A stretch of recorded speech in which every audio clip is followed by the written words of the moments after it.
Aparat gabungan TNI Polri bersama Satuan Polisi Pamung Praja, Satpol PP gencar melakukan justisi mobile di kawasan Kota Luk Semawe. Kegiatan ini dilakukan bertujuan untuk melihat potensi penyebaran virus COVID-19.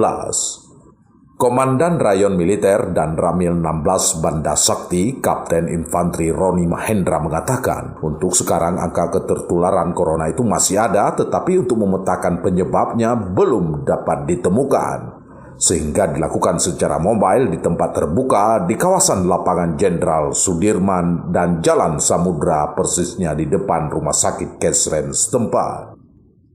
Filter daripada penyebab penyebaran tersebut sampai saat ini belum ditemukan. Sehingga dalam hal ini Bapak Dandim, Bapak Kapolres, kemudian Bapak Wali Kota berbuat berimbang. Jangan sampai nanti ada terkesan penyebaran itu selalu ada di kedai kopi. Tetapi sarana umum yang terbuka juga tidak menutup kemungkinan bahwa penyebaran tersebut juga berada di lokasi sarana umum. Dan Ramil 16 Banda Sakti, Roni Mahendra, melanjutkan sasaran utama di 2 titik operasi justisi mobile itu dilakukan secara beragam kepada pelaku usaha, warga berolahraga, tukang becak, pengendara sepeda motor, hingga pengunjung ke rumah sakit. Mereka dilakukan tes swab antigen untuk memastikan tempat umum itu bebas dari virus corona. Dari Kota Luk Semawe, Erwin Jalaluddin melaporkan untuk KBR.